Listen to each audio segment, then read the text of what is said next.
cómo va este asunto para el 19 de la Constitución en la Comisión?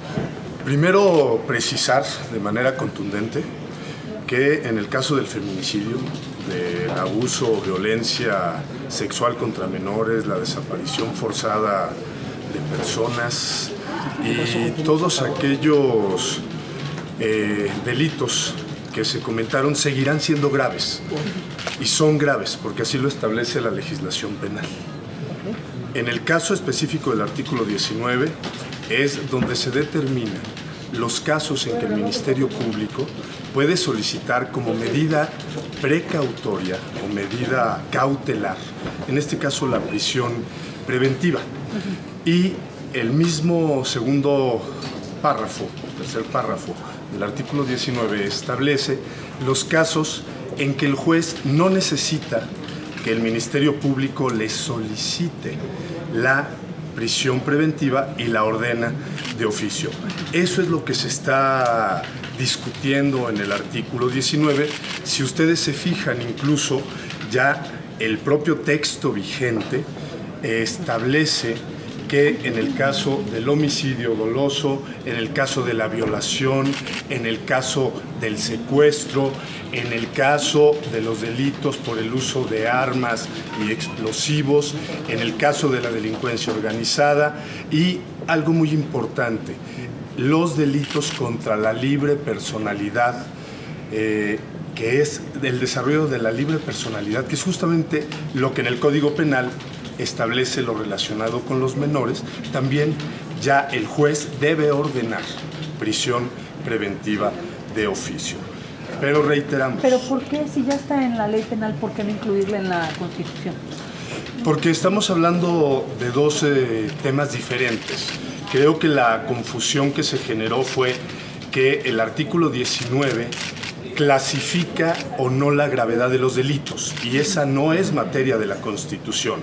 Reiteramos, y los diputados de la coalición Juntos Haremos Historia, y en el caso específico de Encuentro Social, quiero decirles que nosotros impulsamos los valores, los principios, y que estamos a favor de que haya todavía penas más severas contra quienes atenten contra la vida de nuestras mujeres, penas más severas contra quienes atenten contra nuestros menores. Y en breve estaremos presentando un paquete de iniciativas de reforma a la legislación penal para endurecer justamente esas penas.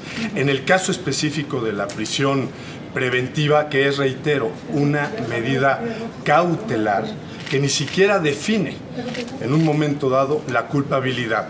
Y solamente para dejarlo muy claro, en el caso, por ejemplo, del feminicidio, pues la pena va de 40 a 60 años, que es la máxima pena, es decir, el delito no es grave, es gravísimo, y así sigue siendo porque no se está tocando para nada esa legislación. Decía Mario que iban a corregir, porque ya ve que lo dejaron en tres delitos de los 9 que propone el Senado establecer en la Constitución.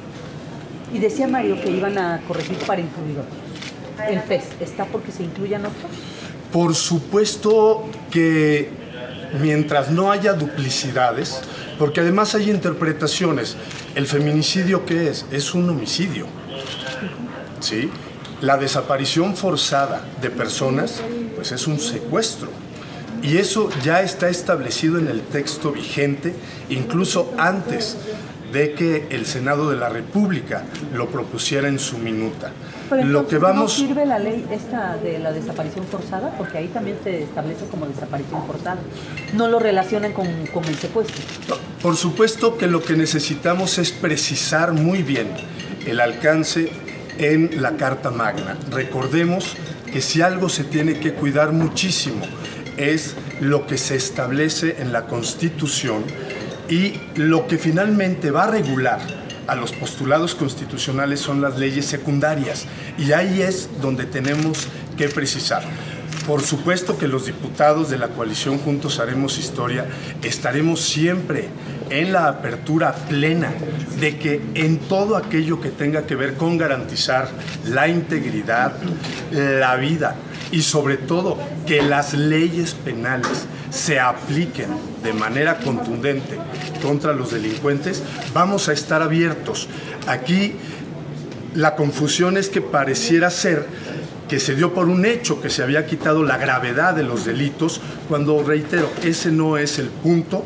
Y por supuesto que además, siendo apenas un dictamen en la comisión, siendo una reforma constitucional, tiene que pasar al Pleno de la Cámara de Diputados, después tiene que ir a las legislaturas de los estados y entonces se definirá finalmente el rumbo. Encuentro Social, por supuesto, que está a favor de garantizar plenamente que todos esos delitos, como se establecen en la legislación penal, reitero, continúen siendo graves y que en el caso de la prisión preventiva como medida cautelar, siempre y cuando no existan confusiones o duplicidades en la propia Constitución, se establezcan todas las figuras que garanticen la seguridad de las familias mexicanas. Diputado, ¿qué le responde a los organismos civiles que dicen que del todo prácticamente les van a poder poner preso a una persona porque cometa algún delito con esta prisión preventiva oficiosa? Se están quejando los organismos de la sociedad civil, varios organismos, que con esta ley de prisión preventiva pues prácticamente se va a meter a la cárcel inmediatamente a cualquier persona que cometa un delito. Esa es justamente la otra cara de la moneda, porque a nivel internacional hay toda una corriente que establece que la prisión preventiva en un momento dado pues es contraria al principio de presunción de inocencia. Como está ahorita el artículo 19 constitucional vigente, ahí el Ministerio Público puede solicitar como medida cautelar en cualquier delito, en un momento dado, si está en riesgo el que el presunto delincuente puede escapar, así lo establece. Pero efectivamente ese es otro debate. No obstante, reitero, nosotros estamos a favor de que se castigue severamente a todo aquel que cometa esas conductas. Por supuesto que tenemos que ser extremadamente cuidadosos para evitar que haya violaciones en un momento dado a los principios, como se ha mencionado, de los derechos humanos. El papel del Poder Legislativo es justamente garantizar que en la Constitución política quede todo perfectamente claro. Por supuesto, no vamos a permitir que haya personas con ese tipo de conductas o delincuentes que evadan la acción de la justicia. Y lo reitero, en breve lo que sí vamos a hacer es que a todos esos delitos, fundamentalmente al que atente contra la vida o la integridad de nuestros niños, vamos a presentar un paquete para que las penas, de ser posible, sean más severas. Oiga, diputado, pero ¿cómo evitar eso si ahorita dentro de las quejas que ha habido precisamente del actual sistema penal es el famoso proceso de la puerta giratoria, donde agarran a delincuentes, no una, 5, 6, 7, 10 veces que los han atrapado y salen, o sea, con el mayor cinismo del mundo, vuelven a salir porque hay una pena, aprovechan un vacío legal precisamente para poder salir libres, ¿no? Entonces ahí es lo que están pidiendo empresarios, es lo que están pidiendo la sociedad en general, que precisamente este tipo de delitos sean castigados, este tipo de personas reincidentes realmente se les castigue y que no estén actuando con la total impunidad. Ahí, ¿cómo van a trabajar ustedes en esta ampliación de catálogo de delitos? A ver, en primera instancia, la profesionalización. Y para eso ahora ya existe una fiscalía general que obviamente tendrá que profesionalizar a quienes son los responsables de integrar las averiguaciones previas. Porque el problema no es que haya catálogos o que haya cuestiones tipificadas.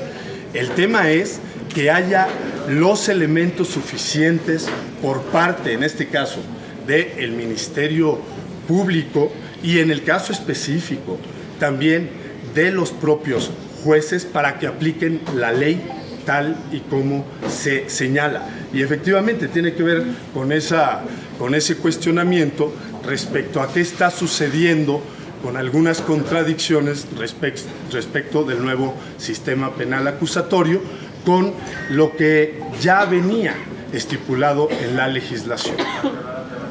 Oiga, sobre el coordinador. Nada más una. Antes de- ¿Ya tienen algún acuerdo para revisar nuevamente el dictamen de la comisión?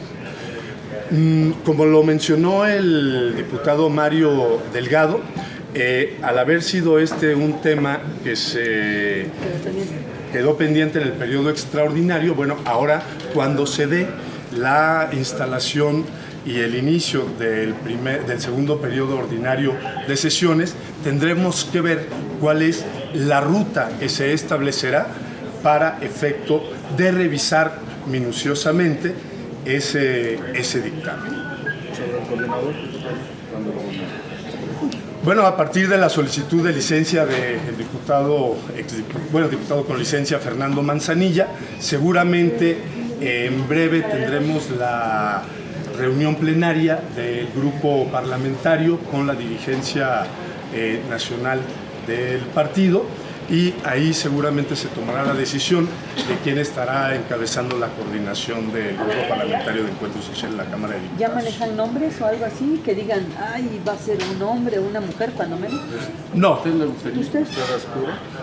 yo estoy trabajando de manera institucional, obviamente en mis comisiones parlamentarias. Es una decisión del partido, así lo establecen los estatutos, y bueno, pues obviamente cualquier diputado federal tendría la aspiración, y para un servidor, como seguramente para cualquiera de los otros 29 diputados que integramos la fracción, sería un honor coordinar los esfuerzos para seguir abonando al trabajo legislativo de la coalición Juntos Haremos Historia y coadyuvar en la Cuarta Transformación de México. O sea que habrá garantías de que lleguen al próximo periodo ya con líder parlamentario. Es una decisión de la dirigencia nacional del partido, y lo que sí podemos señalar es que en quien recaiga esa responsabilidad contará con el apoyo pleno, como lo tuvo el diputado Fernando Manzanilla Prieto, para trabajar en aras de que a este país le vaya muy bien y que el trabajo legislativo de los diputados de Encuentro Social sea lo profesional y que esté a la altura de lo que los ciudadanos están demandando. Muy bien. Sí, muchas gracias. Finalmente, una pregunta. Hoy hubo reunión, o hay una reunión de las comisiones de investigación constitucionales. Iban a trazar la ruta que iba a tener la reforma educativa. ¿Usted nos podría informar un poco de eso? Sí, afirmativo. Justamente ahorita estábamos en reunión de Comisiones Unidas, las 12 juntas directivas, y efectivamente se está discutiendo en este momento la propuesta de acuerdo que determina el procedimiento para el análisis, la discusión de lo que será esta reforma constitucional a los artículos que tienen que ver con el tema educativo. Será en Parlamento abierto, eso sí ya es una decisión de todos los grupos parlamentarios. Escucharemos a todas las voces, se invitará a especialistas, a docentes y a todo aquel que quiera opinar en un tema que es fundamental para este país, como es la educación. Pero ¿cuándo viene el secretario de Educación? Se está ahorita justamente analizando el calendario, y en breve las presidentas de ambas comisiones, la diputada Adela Piña de Educación y Miroslava Carrillo Martínez, ya darán a conocer, después de aprobado el acuerdo, el calendario específico que estaremos utilizando para el análisis y la discusión, en donde se incluye la presencia del secretario de Educación Pública, Esteban ¿Están Moctezuma. convencidos de que la reforma debe derogarse? Fue un análisis muy concienzudo el que se ha venido haciendo, y además se han escuchado voces de los docentes, de los propios educandos, de los padres de familia, de que es una reforma incompleta, de que fue una reforma que no se socializó con la propia ciudadanía. Y en esta oportunidad la iniciativa que ha presentado el presidente de la República, Andrés Manuel López Obrador, pues tendrá ese componente muy interesante de escuchar a todas las voces. Por supuesto que después tendrá que venir un trabajo muy fino y muy integral, porque recordemos, reitero, la Constitución solo establece las directrices y después pues habrá que entrarle a la legislación secundaria. Pero vienen temas muy novedosos que van a fortalecer al sistema educativo de este país. Gracias. Muchas gracias, muy amables. Gracias a todos.